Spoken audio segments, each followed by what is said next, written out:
UCI has put out what I consider to be the most impressive performance so far in this tournament. But Lotus actually just going to turn it back around. Still the flash. Oh, moves it back in. A beautiful play from UMD. Time to go in. Look at this area. Another massive flank from the Vlad. Here comes Nuke, going to try and chase it down. Emo plays in. Flash, flip, Nuke takes down Psyonix and Backpack in the middle of the team dancing around. There's a triple. He knows it. It's there. There's the Quadra. Going to line it up and finish the game in style. Weapon going down. And there it is. A pentakill. Maryland look fun. It's kind of one of those any given Sunday type situations. Does get Yang. Gonna channel the ulti. Wide ulti to try and make it happen. The damage is massive in the absolute zero, and Yang, he's gonna take down Julius. Yang also with the front with a combo, ripping through almost everyone. Still living for a while longer, and UMD defend 4v5. Maryland come all the way back to push themselves into the semifinals.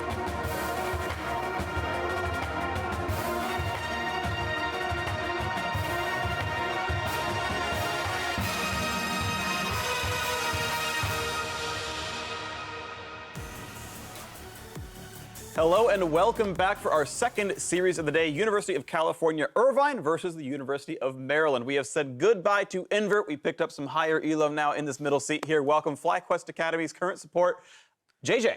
Hi. How you doing? Pretty good. Excited to see how League of Legends College has developed after I left the scene. Or I'm still keeping up with it, but sure. You know, not obviously longer taking a beating step back everyone in since it. you left, because you were the pinnacle of collegiate esports. Pinnacle of collegiate esports, this man right here. We've got a new pinnacle, though, in front of us today as UCI is taken to the stage, and they are kind of one of the big favorites now for this one. Of course, for players competing in college, I want to sort of talk about this. You had gone from playing in a college tournament, right, and now you're playing at, I mean, I guess we'll call it a pro level. You are on an LCS team. You've played on the LCS stage as well as the full-time starter for a little bit as well. So you talk to me about that transition. Yeah, so it's actually been a super long, year-long transition where we went from playing collegiate to playing at a semi-challenger level. We played in the Challenger Series qualifier and did quite well for ourselves. And eventually, through college tournaments, got noticed by FlyQuest. It was actually Gabe, who was just here, Invert, who reached out to all the teams when the Academy announcements were made and said, if you guys want Academy players, these are your guys. College players are the next, ideal League of Legends players, and he pitched us, and FlyQuest was kind enough to pick us up, and here we are. Well, it's also really interesting because you guys played a ton of tournaments after the collegiate championship where you traveled around the world, because it doesn't just end there. There's some international ones that occur. So you actually have a ton of experience compared to the average player. So that's one of the main things that we were able to bring in is after this tournament, I'm not sure if they're doing it again this year, but Tencent invited us to the equivalent of a world championship, where we went to China as well as Taiwan and did pretty well for ourselves. We got second in one of them and won the other one. So after those two tournaments, we had a lot of international experience, which is not something your average solo queue player can bring to an academy team. Yeah, so you can definitely see it paid off well. You guys also won Academy that split. So continued success. You guys are doing really, really well from the University of Toronto alumni. Yeah. It's really cool stuff there. So we are going to be getting into the series shortly. The players have had some time to set up. So I want your predictions for this matchup. Once again, Maryland versus UCI. Start with you. I called it 3-2-1 for UCI. I think that UCI is just a stronger team overall. However, Maryland yesterday, I thought they were going to get swept by Western, but they were able to bring out some interesting picks in the top lane, specifically the Morgana. And also, that comp in general, the Morgana, Taric, Karma comp just looked super frustrating to play against. So if they can pull out stuff like that again, I think they can win at least one, maybe two games at most. But 3-1 for me for UC Irvine. Okay. I think the top stuff's really interesting, but I'm actually going to go 3-0 UC Irvine, because while Captain Nuke was actually subbed in, and it makes maybe this tough situation for him to play against Yami, who's playing all this, or Yang, excuse me, playing all this weird stuff. It's still the case where you have this LCS player experience bot lane, Young Bin in the jungle, as well as Deskerton, who was someone who was kind of not talked about by UCI, actually having a fantastic performance in their series, makes it kind of look kind of overwhelming here for Maryland to try and take a game even for me. Yeah, I actually kind of agree with you on the UCI 3-0. I think it's the more likely, and that 3-0 carried me in the previous prediction round, so I feel like I'm, winning on the analyst so far. Also, like with our first semifinal, we're going to do some over-unders. So we're going to do game time again. This one, we're going to shorten it a little bit. The series on paper a bit more one-sided. 1 hour, 35 minutes, over-under. I said that it would be over because I also said it would be 3-1, and I'm also expecting a little bit of slower games because when you get to semifinals, you know, nerves can start to kick in a little bit. You don't want to make any mistakes, so you play a slower game. As a result of that, I think it'll be over. Same line of logic for me, but under just because I took the 3-0. I think UC Irvine, you could see, took a pretty deliberate approach, but I think 1 or 2 games at least, they'll be able to blow it open pretty early on. I guess I'll continue my train of saying exactly 135. I'll give myself plus or minus 30 seconds. And if it is, I'm claiming the title on that one. Yeah, go for it. Next one is going to be talking about champion select here. We're going with, I believe it's unique to the series. Unique top lane picks in this series. We had 5 kind of combined in the previous quarterfinals that both these teams played. So I believe the mark is at 5.5 unique top laners picked. Over or under? I said it would be over because we've been seeing Yang play all these interesting top laners like Nunu and Morgana. And we've also seen Captain Nuke playing pretty standard ones like Renekton and Singed, I believe. So I'm expecting we'll probably also see Ornn and maybe, I don't know, another tank up there, a Cho'Gath or a Maokai. And if I do my math correctly, that's 6 of them. Still count with your fingers in college. Come on. There's no calculator in front of I him. dropped out for a reason. Yeah. So I took the over on this one as well, which might be difficult given the fact that I'm expecting a 3-0 basically means they always need to be playing unique champions. But I still think it'll happen. These guys also seem to be playing with a lot of like wanting to show off. They want to have a lot of fun, Yang in particular. So I expect them to want to show that they have a deep champion pool. All right, well, because I'm expecting 3-0, I'm going to say under. Someone's going to double up at least once during the series, and that means they'll win by default on that one. But now it is time for the game. Let's send it down to Azael and Pastry Time to get us into that second semifinal match. Thank you, Freak, and welcome to the next semifinal. I am Julian Pastry Time Card, joined by the professor of all things professional league, Isaac Azael Cummings-Bentley. Hello, hello. Well, let's get things going by going through the starting rosters. On the blue side for Game 1, it is the University of Maryland. In the top lane, it's the man, Nunu, Tom, Kenji Yang. In the jungle, Wezzy. In the mid, White, Bot, Alrighty, support Quirk, and their coach, Currywave. And selecting a red side for Game 1 is the University of California, Irvine. In the top lane, Captain Nuke. In the jungle, Youngbin. Mid lane, Descraton. Bot and support going to be Latman and Bloodwater. With Coachman. Coachman. Still the best. Solid favorite here. Well, yesterday, the team from the University of California, Irvine, brought their LCS veterans and most resembled a pro-ready team among the squads competing in this tournament. Yeah, I was super impressed by how they played. They drafted and played extremely well to their comp's win conditions. They were taking consideration how their opponents were going to have to play to win the game, really avoiding very many mistakes throughout their series. And they looked like the most pro-ready of all the teams that I have seen so far. Bloodwater really did stand out. Was an absolute monster on the Morgana and set up Latman incredibly well to even get a pentakill. And contrast that to Maryland's approach, which was unconventional, to say the least. Yeah, definitely very unconventional. Yang's top lane picks were going to be a big standout. A lot of people were talking about that. Morgana top, Tom Kench, Nunu top. But he was saying the team was playing with no pressure, which allowed them to play, these different comps, these different things, and play it, with a level of comfort at home. They had to protect the Kog'Maw composition for Alrighty, and we're gonna have to see if they can pull off these same sort of bot lane focused strategies when they're playing against Bloodwater and Latman, who really did look a cut above the competition yesterday. You think about how strong Morgana Caitlyn is on this patch, as we are gonna get into the draft. Latman and Bloodwater had a complete domination using that pairing, so certainly a lot to look for here, but the draft has started, and Vlad and Singed will actually be the first ban, so Captain Nuke gonna lose his champ, Aurelia gonna join the pool, and Talia, Kha'Zix, and now Rengar. Wezzy once again gonna lose his aggressive junglers. Yeah, very quick bans going through here. Wezzy definitely was getting a lot of bans towards him on those aggressive junglers. Interesting to see, Aurelia up there is not too surprising because of how prevalent it has been throughout the tournament. Graves, another early pick favorite, I think. Wouldn't have been surprised if we saw Caitlyn, getting into the bans, because I do think Caitlyn Morgana has been incredibly strong and that is available. We do still have Xayah Rakan available here as well. With the Rakan picked up, you can grab Trundle and then actually third pick your Xayah for that combo if Latman and Bloodwater want to run it. Yeah, Rakan, Trundle, very strong picks, but Ezreal certainly not a bad first pick overall either. So an interesting trade of power that Maryland now going to have 2 picks to make. Yeah, it is very interesting, and so many people are just running the TP Ezreal. It does give you a very safe lane. It's hard to attack, especially if you do have a ranged disengage type support. We've seen Ezreal Janna and these sorts of things. Ezreal Karma certainly an option. Also a flex pick here could be going mid lane to white, and when you have Yang on the team, you have to say Karma could be going top as well. That would be even more typical than something like the Morgana, so wouldn't be shocked to see that up there. But for now, I am going to assume that it is a Karma mid, Taric support down in the bottom. Yeah, Quirk again going to revisit Taric. It was his most played during the season and played it twice yesterday in their wins, so clearly comfortable on the champion.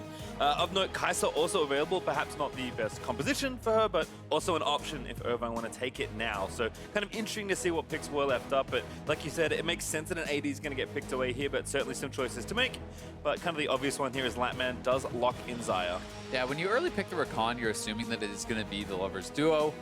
Can obviously pair up with other AD carries here too, but this does give you a lot of power, in the early game as far as the engages, and also in the mid game. I do think, on one item, Xayah is incredibly strong. Once she hits her Essence Reaver, is going to be very, very powerful, and the engage from Rakan throughout the game is just so good. It's very, very difficult to react to, even from across the screen, and that is going to put some pressure here on Quirk and how he's using the Taric, because you have to really be on point and using that ultimate early enough to make sure that it can actually land before someone gets burst down by that combo. Now, that being said, Karma does kind of buy you some time if it is in a team fight for the ultimate to land, and that is why things like a Karma can pair very well with the Taric. Yeah, kind of interesting to see kind of where the rest of the carries go, perhaps in Maryland, but Zach and Olaf banned away, so where's he continuing to take hits here in the ban? It's kind of interesting to me to see those two bans coming out. Yes, they are strong tank junglers, but at the same time, you already have Young Bin on the Trundle, and those are both good matchups for Trundle. Olaf can have an advantageous early game, but it gets absolutely destroyed by Trundle later, and Zach doesn't really win at any stage against the Trundle. Assuming the Trundle is playing it perfectly, you could pillar out the Elastic Slingshot, so just kind of trying to reduce the power of the pick there from Wezzy, and not worrying as much about the fact that Young Bin here already has a good jungle matchup.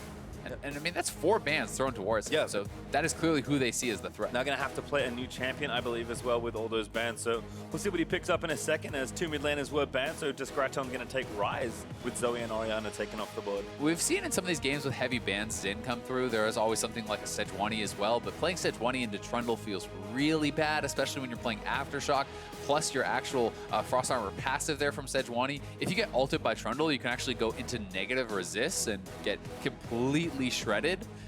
So perhaps that is what UCI is trying to force them into, but we're going to find out what the answer will be. It's funny with Graves up as Graves well. is still up, Yeah, that's, I mean, maybe just saying he doesn't play it, so, let's ban these other junglers, which I think is pretty bold. We'll have to see, given how strong Graves has been, but Cho'Gath looks to be the top lane. You do never know, though, with this team. And, of course, one more pick to come through. I mean, Graves is a really good matchup in the Trundle. It's just kind of, as you said, they're assuming that he's not willing to play it. So J4 looking like the answer. And Jarvan can be pretty decent into Trundle. It kind of depends on how you're going to build it. Some people do still go Warrior Black Cleaver and competitive. You're more traditionally going to see things like the Cinderhulk and a Knight's Vow and Locket and these sorts of builds. Pretty interesting. And, for Yang, back to a little bit more normalcy. We're assuming that is Cho'Gath top, unless anything too crazy happens. And that was tied for his most played throughout the season. Well, there's Gnar as the last pick there, so kind of a classic matchup there in the top side with Gnar versus Cho'Gath. But we'll kind of see how it all rounds out, because, yeah, we're expecting maybe some more surprises, but very standard on either side here. I think my main question kind of goes to, again, how can Maryland use this strong support duo in Karma mid and Taric support with a carry like an Ezreal, who maybe with the double tier style builds can really overperform as a late game carry. Yeah. It's not something like a Cogwell, which you instantly think can really get things going in those 5v5s, but I think Alrighty should be fine.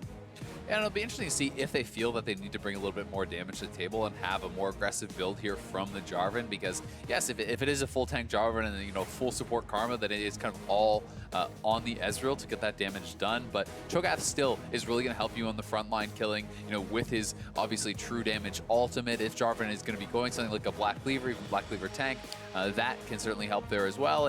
And sometimes in these sorts of compositions, you will see Karma just rush a straight up Ludens or something a bit more aggressive and add quite a bit of damage herself. Certainly a lot to consider here, but both teams looking for that final spot in the finals versus Colombia, who've already made it through. We've had one sweep already today. Either team would be happy with a 3-0 here, but of course still many more games to play here in the best of 5. And I think, again, on paper, you see Irvine come in looking so strong, looking so on form, but we kind of thought that yesterday when Maryland played, and then they ran it back for 2 games with some wacky stuff and were able to make it quite the series. So at this point, I think they're the true wild card remaining in the tournament. So we'll see what happens. We definitely do, and seeding has not amounted to much so far. I mean, UCI is the highest remaining seed, but the first seed got upset in the first round. We saw that Western, the 3rd seed, got knocked out yesterday by Maryland. So definitely a lot of upsets have been kind of happening, and wrenches thrown into the gears. But there's a lot of comfort in this game on both sides. You have Yang, playing Cho'Gath on his most played. You have White on his most played with the Karma. Even Quirk, his most played is the Taric. So these guys really are drafting very heavily for comfort, and I tend to like that in a high-pressure game. I have to agree there, as the teams are going to spread out onto Summoner's Rift. Fun fact, we have 5 teleports in this game. Lightman actually has one on his Xayah, not something I've seen too often. Huh. And it's pretty interesting. He may have simply been taking that to match what he was expecting to be a TP Ezreal.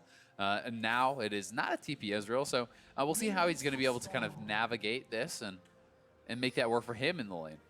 You can see Captain Nuke and Youngbin hanging out as well. Perhaps a late invade incoming, or maybe just checking out the scenery. Bloodwater and Lightman also going to move in, look for the ward. Do grab it, 10 gold to Bloodwater. Always nice. Yeah, it's always nice, and it always kind of implies a little bit of pressure. Like, you don't know if there's then a follow-up late invade or something wacky going on. It's not going to amount to too much, but on the top side, this is going to be tough because this is Gnar, ranged champion, can sit here, throwing out the boomerangs, harassing them on this buff. And the blue bush hasn't even been leashed, and they're just going to be able to kill off the ward. Yeah, really nice there from Youngbin, using that Q to take the ward down nice and quickly. Yang and Wesley still here, but 2v2 is going to stay like this for quite a while, you have to think.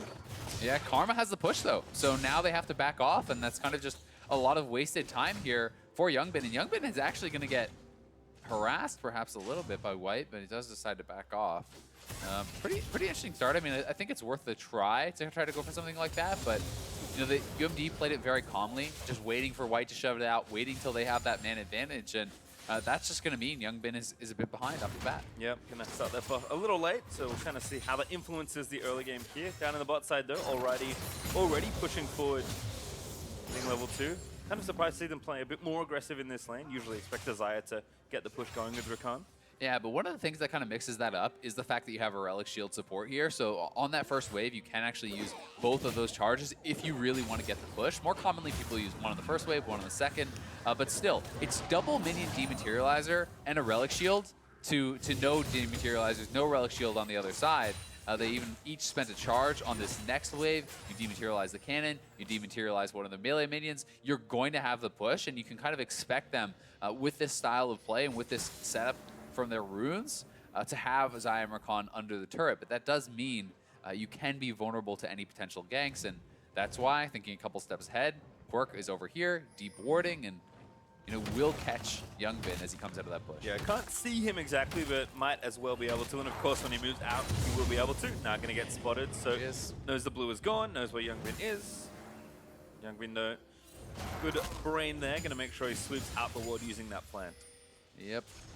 But this is so much of what League is about, right? Is kind of making the most of the vision you have, making the most of the imperfect information you have, being able to anticipate where your opponents are, and even just seeing that channel the one time, even though he has had that vision cleared out, they're going to have a good idea of where he could be, right? He's probably already cleared the top side. He's going to be probably around the drugs, or rather around the golem there on the bottom side. There's kind of only a few options that he really has. He could go Wolf, etc., but you have an idea of where he can be, and then even seeing the fact that the Scuttle is dead gives you more information. There's a lot of counting CS and these sorts of things in competitive play when you are trying to track opposing junglers, and it really does just let you know where they are, and the best junglers are able to very accurately track their opponents, even with just these little glimpses of information.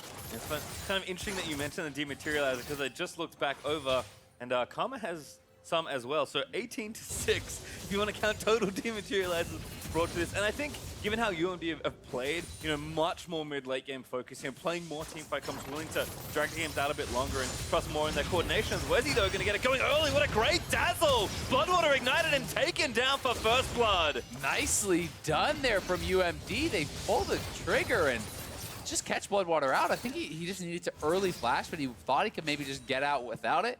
But the dazzle catches him there from Quirk. The ignite is committed, and that was a really, really nice game plan, honestly. You have the early push with the double minion dematerializer, as well as that relic shield. They have them under turret. There's no way that they can have vision of his lane gank, and then pulling that off right away from Wezzy. Gets first blood. Well, we'll check this one out again. Wezzy stuck in there. Even I didn't notice until it was too late. Yep, no vision. There's the knock-up. He flashes right back and gets actually just immediately caught by that dazzle, and that's just really well done there from Quirk. And this is honestly a perfect early game buy here from Alrighty. When you can have tier call, you're going to feel really, really good about a quick base like that. So all things looking good, and some of the questions have been answered as far as builds. As we can see, Wezzy is going to be going a bit more of a damage build. Whether that was reactive to getting a first blood in a lead, or that was just the game plan all along because of lower damage composition, it's hard to say, but either way, is at least going to go Warrior. Well, Latman does TP back down to the lane, but UMD with the early lead. And much like top lane Nunu, we're slowly unpacking the little things here in this comp. It is interesting to see how creative UMD are as a team, and so far so good. Picking up an early gold lead. As a result, Youngbin here does go for a left side invade, but Wezzy spotting that out and feeling pretty strong. Another dazzle attempted. Quirk's one set up wonderfully last time, and now Bloodwater going to trade it back in. Latman getting the feathers down. That's going to force a flash. Did get the ignite out of the deal as well, though. Yeah, still a very nice trade there for UCI, being able to fight back a little bit, and it's going to be Quirk here under quite a bit of pressure because he has to be worried about any potential dive. Youngbin is in position for a counter gank here, and the bot lane's actually collapsing up, so they're just going to see if they can catch Wezzy. Yeah, he got spotted. There's also a ward, so they know where he is. Gank timing looked good, but Youngbin was there ready with the counter gank. Now spotted.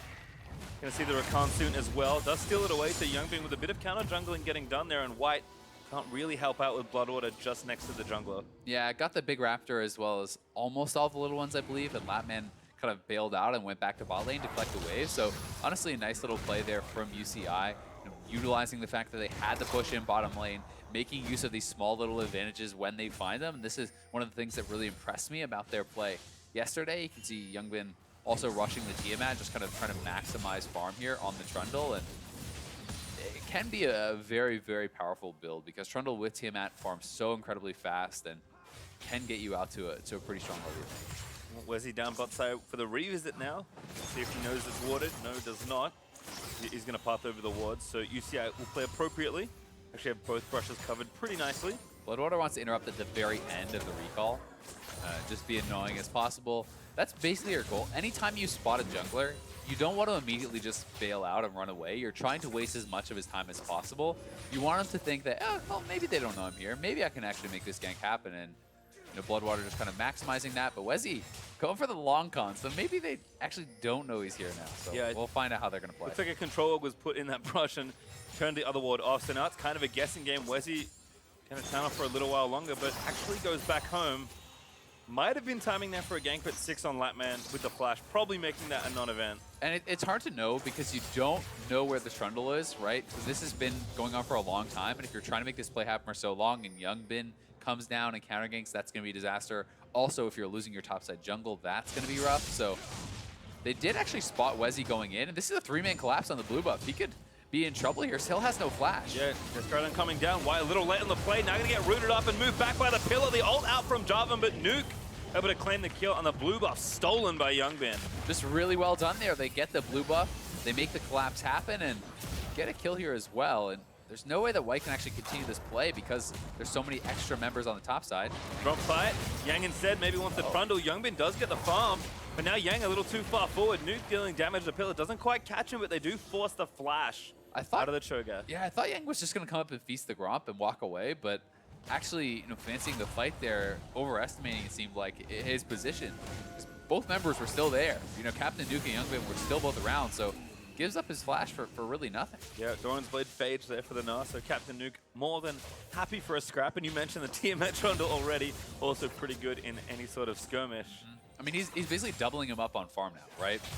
That is the cost of if you go to a side lane and you spend a lot of time there, you start risking the chance of losing your top side. And in this case, he lost the smite fight on the blue. They lose the Gromp to the Trundle as well after he dies.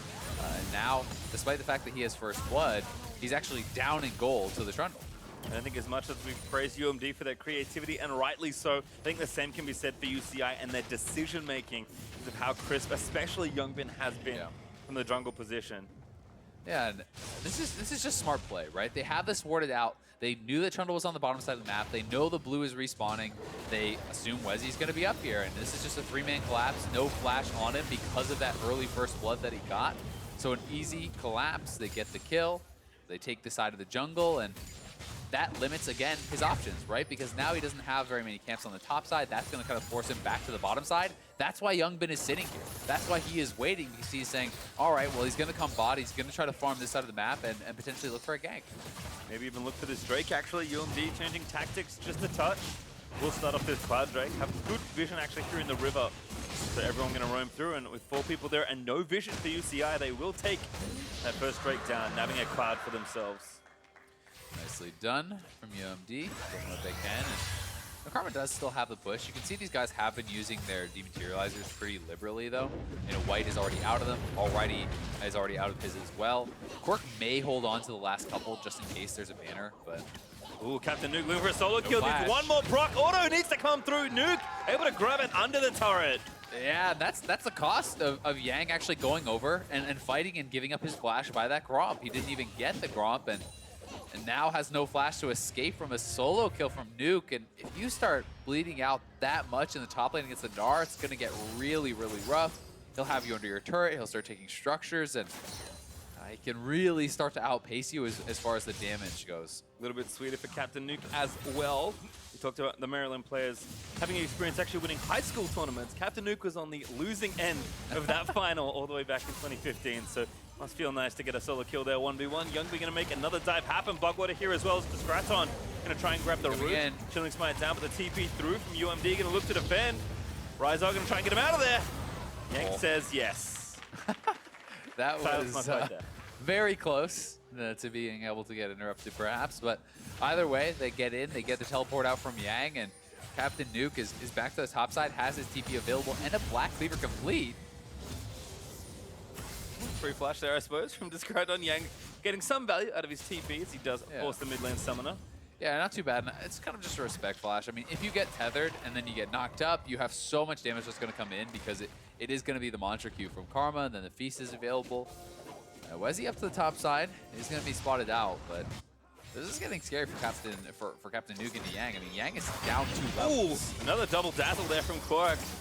You see happy to stand their ground and fight. Ult down, they're going to try and maybe re-engage, but kind of just baited it out. Now a cooldown wasted. Yeah, I think Bloodwater actually popping that second E for the re-shield. I think Quirk thought he was going in, and now they're going to go in. Bloodwater instantly re-engages, looks for Alrighty, doesn't grab it. That first combo, able to get a kill. Yeah, very nicely done here from my man, and Bloodwater, despite being the victim of that early gank, they're the ones getting the advantage in the bottom side. This could be another solo kill. Solo kill number 2 under Yang is going to be found by Captain Nuke, starting to really run over this matchup. Yeah, it's going to be kind of all downhill from here for Yang. It gets so tough to hold on. Doesn't even have his teleport to come back, so potentially a first turret as well. You can see Wezzy's working his way up, but Youngbin's there to kind of zone them off. Well, first turret might actually be down to the bot side. Wezzy here, now going to go back in. Meganar about to pop White though, with the damage, and the shutdown goes over to J4. Tara though is going to go down. Shared goal here for first turret does go to UCI's duo lane, who are continuing to find footholds in their games. Yeah, they are looking to start to kind of cut out these advantages across the map. I mean, they are up 3K gold at this point, and this is really kind of how they did it in their series yesterday. They're able to just play the map very well. They're playing extremely intelligently, and this is just kind of a mistimed Taric ultimate. So I do believe he thinks he's going forward with the second E. So right as he E's back, he pops the ultimate, and I think he thought that was actually the grand entrance. I think he thought he was Wing forward, so just a misread on the animation, and then stepping up very boldly after having expended that ultimate and just gets shredded down. Prototype Bloodwater for the mind game, however, as Nuke just collects this one. This is kind of the doomsday scenario of tanks versus Gnar. Yeah, I mean, when Gnar has a black cleaver this early on and you don't really have anything except a couple pieces, you just get absolutely slammed by even the mini Gnar. And it's pretty rough now for Yang because he's going to be put in a long lane 2 levels down against Captain Nuke, who will likely be working towards a Frozen Mallet, and that becomes very, very difficult to even approach for CS without risking just getting ran down. Yeah, it's 30 CS down right now, 20 in the mid lane almost for Discraton. 80 carries are a little closer, but he's already Lapman and Bugwater, showing, especially now with the Reaver finish, that more than willing to pull the trigger on a lot of these fights and try and get some of these extra turrets knocked down. Top is low from the earlier play in the 1v1 as well, so UCI is starting that snowball pretty early. Definitely the case, and Wezzy is going towards a black cleaver, I do believe, and could mix it up and turn that into something else, but pieces of a phage likely going to be black cleaver, going for at least 2 parts of damage, which is going to be nice, if he can catch out someone like the Rise, who is pretty, mid-short range. You can dunk that guy, you can, really help to burst someone down and turn around a team fight, and UMD will still have a very powerful team fight as long as they don't continue to bleed out these advantages over to UCI, because Taric is so damn good, especially in combination with a very easy to do engage like J4, because you send in your full damage Jarvan with the Taric ultimate, with the Taric stun, and that is kind of a very simple way into the fight. Not quite Master Yi, but will certainly get part of the job done, I suppose, as Rift Tower does also go over to Maryland. We'll see if they can get use out of that to claim the first turret, but here's a play on the bot side. Yang gets slammed almost into the walls. The TP will come through for White to defend, but Yang now left alone. There's a kill for Rise under the turret. Yang cannot catch a break. Yeah, it's so rough for him. I mean, already he's way behind on even having enough armor to survive against Duke, and then a fed Rise just comes down, and he has no MR whatsoever. He's building mostly armor and very little HP, so just going to get absolutely shredded there by Discraton. Has to build the armor as well, because the Fed now in his lane Exactly. is the one delivering all the punishments. So basically every time Yang is trying to catch a wave, he's getting killed. UCI are just knowing that they can snowball through that lane. And now with the Cloud Drake coming up, UMD did manage to grab the first one, but the second one will look to not be the case here, as Wezzy's just cleaning up farm there in the bot lane. As we'll watch this again. I mean, this is a 3-level disadvantage, and it's so tough because Karma is TPing in, but it actually looks like it got Trundle pillared in the mid lane. That's what I'm assuming, is Trundle does get close, and Discraton is just going to absolutely destroy you. And yeah, there it is. That's what I assumed when I saw him on the minimap. But it's one of those things that it's so tough as a tank when you are behind against a mixed damage team. If it is, all AD, then whatever, you're just going to still build armor, but he's going to get slammed even from stacking armor by a Gnar who is mega fed. And then even if he somehow gets enough armor to stabilize against the Gnar, then you can still 1-3-1 and just swap the Rise over into the Cho'Gath lane, where he's going to have nothing to deal with that. Bugwater again looking for the combo. Yang again continuing to be picked on. Does live through that onslaught. Quirk and Wezzy roaming up to make sure he stays safe. Yeah, nicely supported, but again, that is the flash down. It's a flash for Ignite, so certainly positive trade there for Bloodwater and Latman, who are looking to pressure up here on the top side. And Ezreal was down by bottom lane. I don't know if they can win this 2v2. Gonna try for something here perhaps. Bloodwater does have his flash, so holding on to their coming CC in. for now. Now gonna jump in, but the damage not quite there. Now they all down from Quirk. Youngbin here as well pretty early. Bugwater low, but he's dancing around. The rest of UCI up. Wezzy does manage to grab the kill, but now the cavalry has arrived. Wezzy getting low. There's the stun forward onto Yang, and he's gonna go down once more. Quirk. Now the next target being chased is Discraton, ready with the roots. The tower not that healthy. White forced to flash away, but the dive is coming out. Youngbin ready with pillar number 2. Quirk goes down to the flash Q from Riot. Discraton still running forward. Flash pillar in. Youngbin able to get another kill over to his mid lane. They're just getting everything here. UMD is trying to fight back, trying to knock down some turrets in the mid lane. They'll get at least one, but they're going to lose probably 2 turrets here on the bottom side. The team is coming into collapse, and it's like it is a Rise all over the mid lane. He's just going for it. Yeah, going back in again. Alrighty, can't juke forever. Perhaps he can. He's going to try. Dodges that next hit, but the next one's going to come out. He misses the second, but Nuke, he's already started the dive. The autos are there. Rise collects the next kill, and Nuke lives through the turret dive as well. That is a delayed ace there for UCI, killing UMD all across the map. They defend their tier 2 turret, and they are pushing now for this tier 1 mid.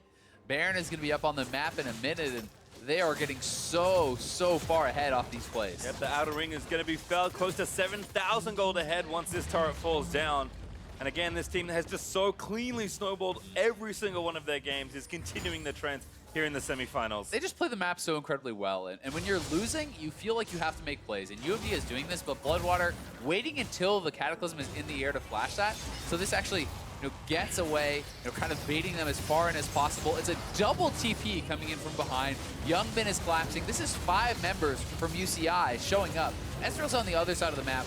White running up as fast as he can, but he can't get there as fast as someone who has his TP up, so there's no way they can really combat this, and then just the chase down potential of this phase rush rise and the Trundle pillars. We get those kills and turn it all back around in mid as well. UMD rally back around the red bar, but Youngbin fancying a solo kill on a mid laner here is Trundle. Thankfully, White lives through the first ulti. Yeah, but Desperton is around, and they're pressuring on all sides, right? The mid lane is being shoved in. UMD are looking for a play here. Wesley looks for it, Dazzle's good, finds Bloodwater. Flatman though dodges with the ulti, but alright, he grabs the first kill. Wesley low after the first play, but still a nice pick from UMD. Yeah, good play there, using the Bastion Dazzle combo onto the Jarvan to actually land that stun with his engage, and it's basically guaranteed if you do time it right, but the problem is you're losing your turret on the other side.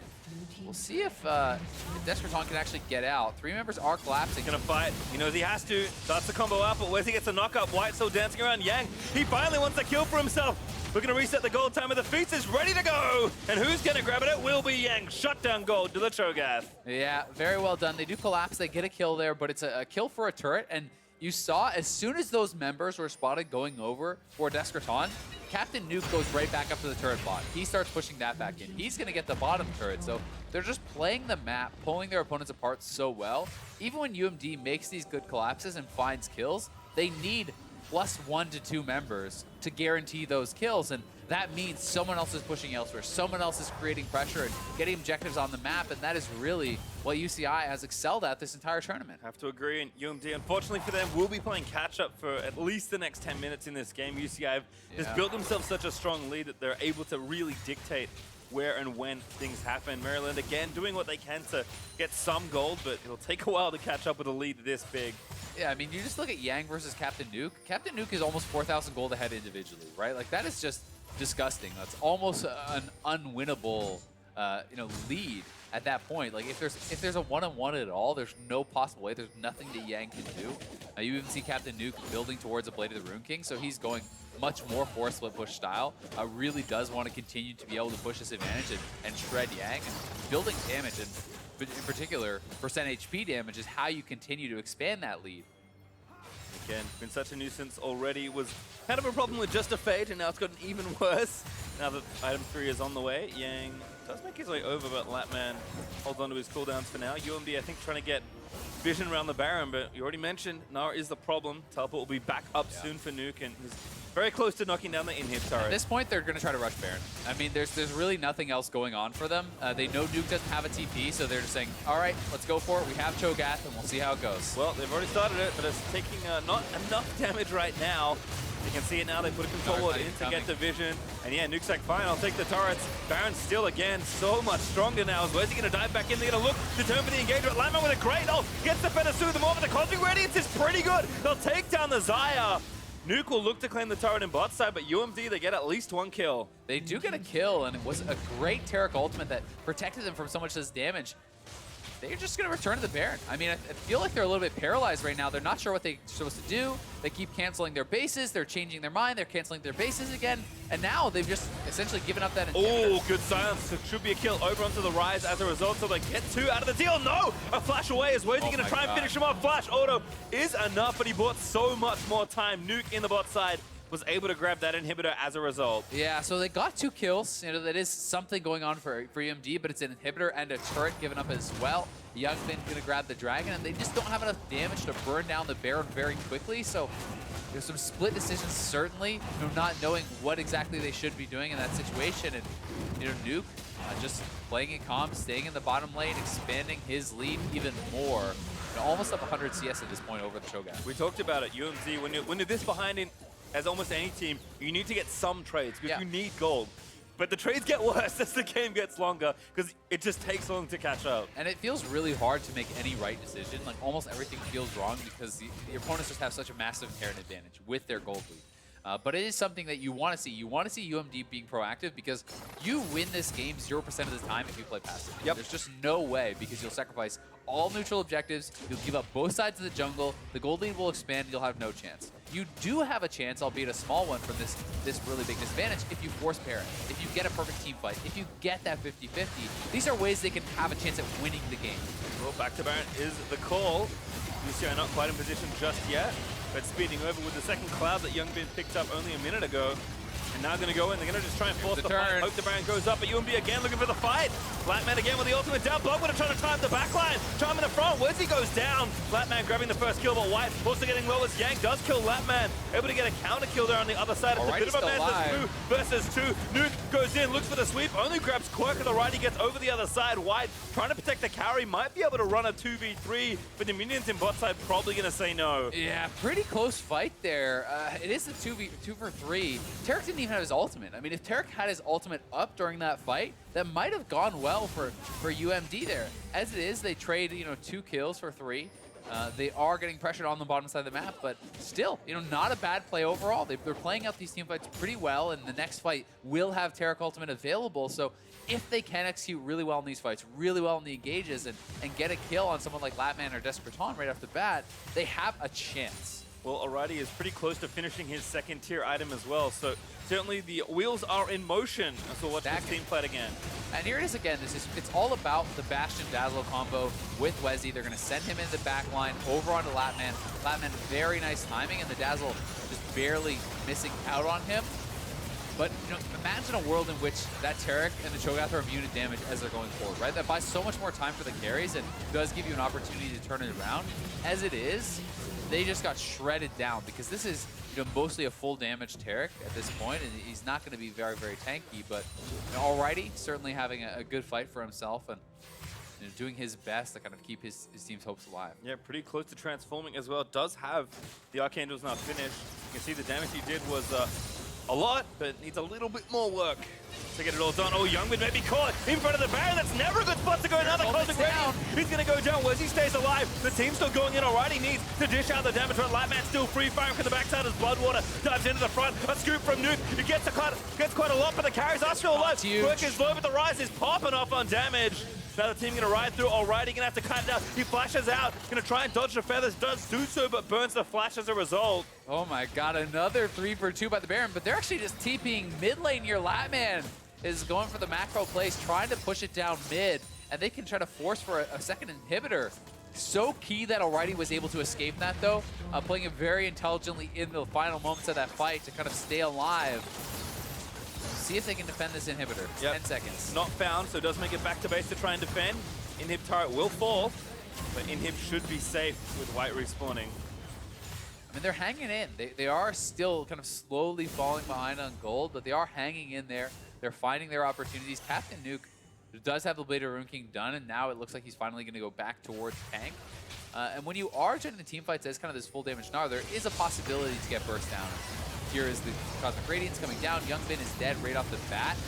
Cosmic Radiance, pretty well timed, but Wezzy had lost most of his life. And the problem for UMD was actually Descraton was able to kind of flank and get onto White, which really did force him out of the fight. Had White been in the fight for the whole time, I think it could have looked very differently. And this is smart from Alrighty. Stopping and running down towards the blue. It's really the only thing that kind of let him get out of that. Yeah, and again, both carries dishing out a lot of damage, burning some of the spells as a result as well. White, however, did not do as much damage. Yeah, and that's the result of what I was talking about. Yeah. He gets flanked by Descraton, he gets pushed out. Imagine a world in which he is in that fight. That can look very differently, but Descraton is flanking again. Where's he going in first? Laman's going to go down. They grab the shutdown. Alrighty, though. Also getting chunked by Descraton. The shields are massive, and now Alrighty's caught. And everyone else. Nuke going to make it, but the Cosmic Radiance is going to protect the Ezreal. UMD so far behind in the game, but somehow finding their footing in these fights. Alrighty goes forward, but he got stunned. Descraton stands his ground. Youngbin able to grab the shutdown, but Nuke now going to go down to the remaining members of Maryland. Youngbin, the only one left alive for UCI.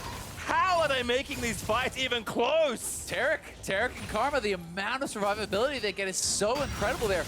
And that could have been a destroyed fight, and potentially a Baron had already not shifted into the Mega Gnar. Kind of lost his mind there for a second.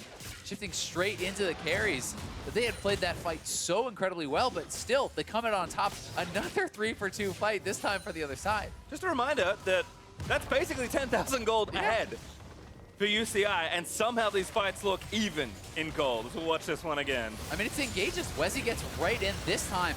No ultimate coming out of Xayah. He just gets dunked. The ultimate came out too late there. Already gets knocked down. Descraton flanking this time, but the Cosmic Radiance was still there. And I think if you play this fight a little bit more slowly as Alrighty from here, you can clean that up. But shifting forward, the Mega Gnar still available. Taking down that marksman was huge for UCI because it prevents the Baron from being taken afterwards. But again, the damage numbers. Donut there for Latman. Oh, that does it all in the fight. Not what you want, a tasty snack, but not good in a late game team fight. Infernal Drake also here, so again, more team fight power could be added. This is a pretty big Drake. And Captain Nuke is topside. I don't know if they want to fight it or not. They may be kind of trying to retreat back towards this split push game. They are struggling in some of these team fights. You know, against this Terror, but they're TPing in now. They're going to look for it. Mega Gnar's almost ready. They peel off. Descraton hiding in a brush. If they find him, that could be tragedy. Alrighty, get a face check. He's biding his time now, finally gonna face check. They see the rise now. Gonna get blown up already again. The shields are massive, but the scoop comes out. Cosmic Radiance, they can't protect him for long enough. Yang zoning out the carries on the backside for the front side of the fight will continue. But Descraton, so sneaky. Yeah, Descraton has been finding such good positions in these fights, and the Cosmic Radiance just barely not landing onto Alrighty there. Maybe could have made a bit of a turnaround on the fight had he been able to, but Descraton, so much patience, hiding out in that brush, waiting so long, and that one small gap in vision cost them big time because that is a lost Infernal. That is going to be a lost Baron as well. Yeah, Wezzy up in 18 seconds, so we'll see if he can run there as fast as he can. This team has so much damage. Yeah. This is a full damage, essentially, Gnar as well as double-fed carries, and it's just going to get shredded. Yep, certainly is. No time at all to try and make it happen. Frigga's also dead. It even can't look for a feast. Baron now over to UCI. A big break around that Infernal Dragon. Really, a lot of credit to Descraton because he has been deciding so many of these team fights for his squad and finds the perfect position. Waits so long, waits till he can actually hit that combo. That is already down to about 10%. The Cosmic Radiance coming out here, yeah, just not in time. You know, if Quirk used that a little bit earlier, maybe something can happen, but the timing on that is very, very rough, and it's so hard to react. You know, when you have to pop block and you want to drop a heal, all these things need to come out at the same time because Ezreal started the fight at 10%. You can see Latman also lives through the fight, so the trend of which AD dies first is kind of continuing in these team fights, but UCI again can kind of recompose themselves. Now with Baron, should be very strong in these sieges. Is looking to knock down some inhibs and maybe close this game out a little bit more calmly. Yeah, and I mean, the carries are monstrously strong, and Captain Nuke actually just turned that cloth armor into a GA, so still sticking full damage. Descraton's on 4 items. You see Latman on 4 completed items there as well. The carries are very, very strong, and you know, all about a full item ahead, so it's going to be tough for UMD. Where's he going again? Looking for the dazzle. Does find a stunt onto Captain Nuke only, but he's about to transform. Just not able to follow up on that. You know, he's diving in so far. It was a good attempt, and that's what you need to see from UMD. That's what's been keeping them in this game. But ooh, charm in the front side. Quack! Actually lives for a little bit too long, but popped his ulti as Latman able to finally seal his fate. Yeah, and that feels like that could be it. That could be the game right here. It's so hard to defend with a Taric down, no ultimate when he comes up either. They're going to lose both bottom inhibitors. The top inhibitor turret is down, and this is essentially just a free triple inhib. Yep. One down in mid. Blood's going to fall soon. Wezzy actually maybe rethinking that situation, but he's going to get charmed up and taken down. Not tanky enough on the front side. Yang going to try and get a kill on the Bloodwater, but even he can't finish that feast off. Descraton again, zoning them out of the way. White and Alrighty trying to defend their base, but it's looking to be completely crumbled here by UCI. They take down one Nexus turret, they'll grab the second, and the Nexus soon to follow. Got a little dicey there in the mid game, but UCI continue their dominance here in the College Championship. Yeah, playing the map so well, and that really has been the strength of UCI.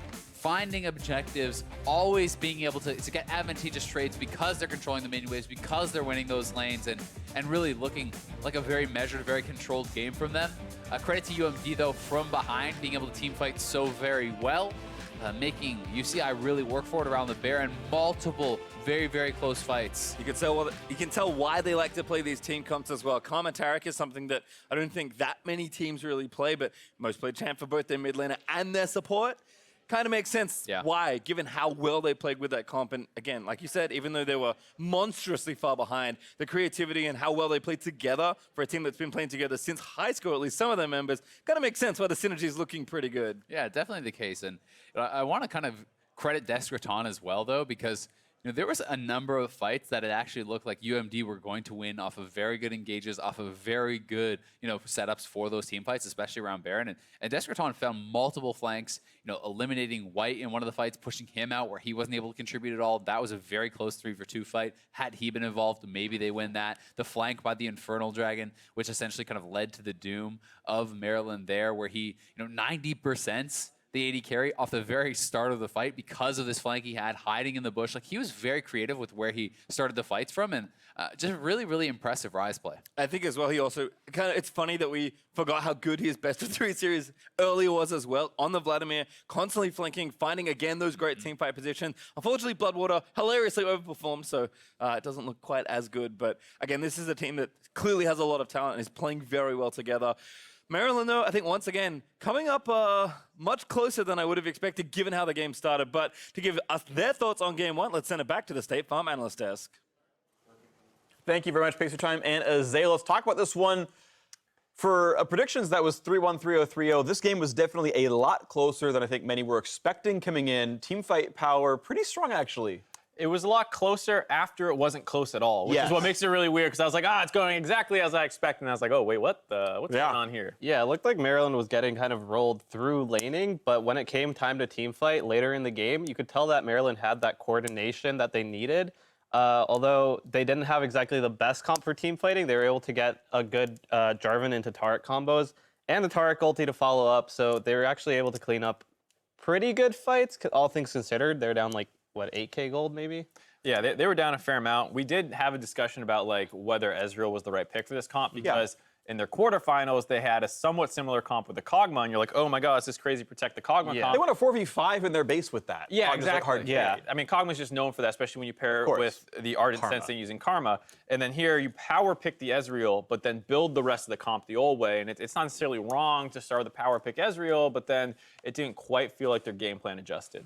Yes, so then we got onto the discussion of like, was first picking Ezreal worth it? In my opinion, it's not like you're gonna first pick Kog'Maw, so first picking Ezreal, maybe for comfort as well as a power pick would be the right idea, but it just didn't work out for them.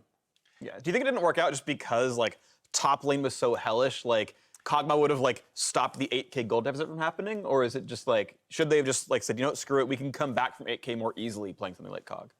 I definitely think Kog'Maw is not as good from behind as Ezreal because you need those item power spikes. But if they were at the same point in the same game with a Kog'Maw instead of an Ezreal, I think it would have been easier for them to succeed. Okay, I see. You get to like the close enough point, and then Kog pushes you over? Exactly. Okay.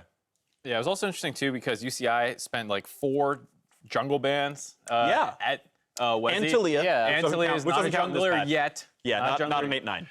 But they put all these jungle bans, and then like the crux of this comp where it was succeeding was Jarvan would go in, like JJ was saying, with this unstoppable Taric ult on top of him, and then they would blow somebody up. So you can even look at UCI's draft a little bit and say like, you banned all this stuff out, and the same effect kind of happened where Wezzy was kind of taking the game over. Yeah, and I'm just to interrupt real quick. I'm actually really glad that he went for like an attack damage Jarvan. By the way, warrior first item. Like he got a Warmogs at some point, but like the way they won was getting a bunch of alpha damage out there where they land the ultimate, Cho'Gath shows up as well as some feasts, and they were able to one-shot someone reliably, and I was glad to see them change the build a little bit to make that happen. Yeah, and exactly. And if Jarvan hadn't done that, they would have had very little damage to teamfight. Yeah, which we see here. Yeah, this is one of the perfect examples. This down, like we were saying, like 8K gold. It feels like a desperate Baron bait. Nara split pushing, so it's kind of a 4v5. And the enemy team just isn't ready, Xayah just thinks I'm going to jump pump the air and I'll be fine, but still trapped in the Cataclysm. And then the Cho'Gath CC follows up, which is made a lot easier to land with the Karma RE combo speeding your whole team up. So there were a number of times that they were able to find pickoffs onto various members of UCI, which made these fights very difficult for them to be able to win. Yeah, every single fight is Cataclysm. Okay, she turns untargetable, but the ring is still there. Into Rupture lands, into someone else follows up for the rest of it. Like, there was no really way out for Latman without flash up. Yeah, and this fight was super close despite the fact that there was no Targal for this fight. It was still on cooldown for like 10-15 seconds. And you saw it was still, I think, a 3 for 2. So considering they were like 8K gold down still, that's a pretty good team fight. Yeah, and it's just one of those things like now that we have that kind of hindsight bias, we're like, oh man, you know what would look great there? Yeah, Kog'Maw cleaning that fight up.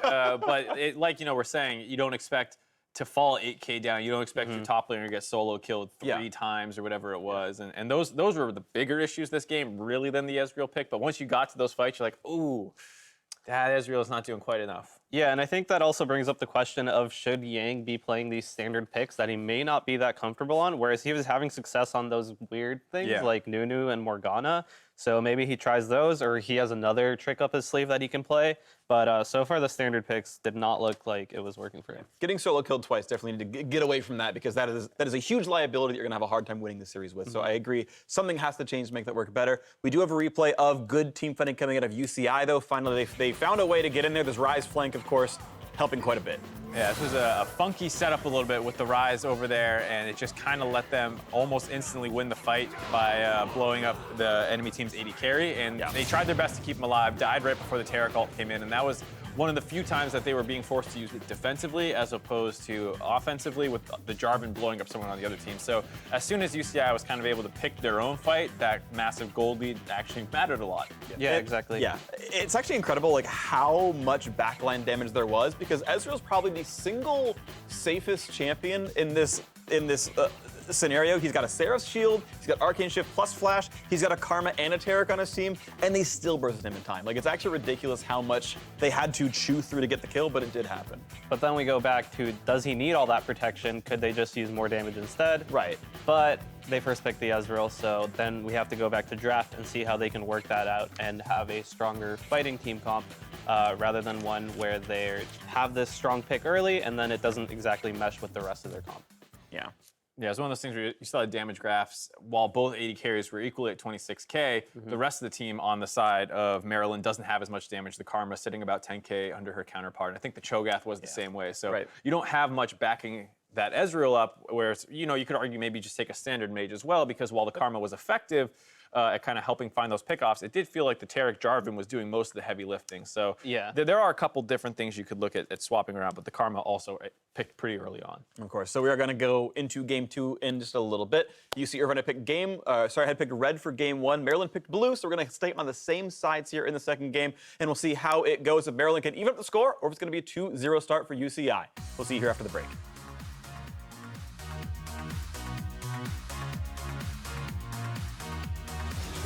Where's though going to get it going early? What a great dazzle! Bloodwater ignited and taken down for first blood. I think Quark thought he was going in, and now they're going to go in. Bloodwater instantly re-engaged. I'm a flash. We can go. They're pushing mid. Oh, yeah, I can go. Okay. Nice, got her. Good job. Batman still free firing from the backside as Bloodwater dives into the front. A scoop from Nuke. He gets quite a lot, but the carries are still alive. Quirk is low, but the Ryze is popping off on damage. Wait. Nice, we win. Nice, good job. Feeling? Nice.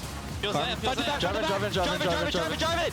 Good job. I would get on forward. And the Nexus soon to follow. Got a little dicey there in the mid game, but UCI continue their dominance.